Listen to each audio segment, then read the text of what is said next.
ಇನ್ನು ಸಂಪುಟ ಸಭೆ ಇವತ್ತು. ಸಭೆಗೂ ಮುನ್ನ ದೆಹಲಿಗೆ ತೆರಳಿದ್ದಾರೆ ಡಿ ಕೆ ಶಿವಕುಮಾರ್.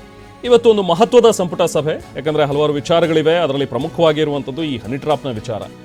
ಚರ್ಚೆ ಆಗುವಂತಹ ಸಾಧ್ಯತೆಗಳು ತೀರಾ ಹೆಚ್ಚಾಗಿ ಕಂಡು ಬರ್ತಾ ಇದೆ. ಸಂಜೆ ತೆರಳಬೇಕಾಗಿದ್ದಂಥ ಡಿ ಕೆ ಶಿವಕುಮಾರ್ ಬೆಳಿಗ್ಗೆನೇ ಪ್ರಯಾಣ ಬೆಳೆಸಿರುವಂಥದ್ದು. ಈಗ ನಾಳೆ ಎಲ್ಲ ರಾಜ್ಯದ ಅಧ್ಯಕ್ಷಗಳ ಮೀಟಿಂಗ್ ಇದೆ.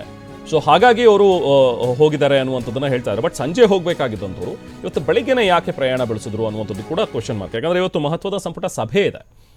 ಆ ಸಂಪುಟ ಸಭೆ ಮುಗಿಸ್ಕೊಂಡು ಬಹುಶಃ ಸಂಜೆ ತೆರಳುತ್ತಾರೆ ಅನ್ನುವಂಥದ್ರ ಬಗ್ಗೆನೇ ಇದ್ದಿದ್ದು. ಯಾಕಂದ್ರೆ ನಾಳೆ ಇರೋದು ರಾಜ್ಯದ ಅಧ್ಯಕ್ಷರುಗಳ ಮೀಟಿಂಗು. ಆದರೆ ಇವತ್ತು ಬೆಳಗ್ಗೆನೇ ಅವರು ದೆಹಲಿಗೆ ಹೋಗಿರುವಂಥದ್ದು ಯಾಕೆ? ಬಹುಶಃ ಇವತ್ತು ನಡೆಯುವಂಥ ಒಂದು ಮೀಟಿಂಗ್ನಲ್ಲಿ, ಕ್ಯಾಬಿನೆಟ್ ಮೀಟಿಂಗ್ನಲ್ಲಿ ಕೆಲವೊಂದಷ್ಟು ವಿಚಾರಗಳು ಬರಬಹುದು. ಮುನ್ನೆಲೆಗೆ ರಾಜಣ್ಣ ಹೆಸರು ಪ್ರಸ್ತಾಪ ಮಾಡ್ಬೋದು ಕೆಲವೊಂದಷ್ಟು ಜನರದ್ದು.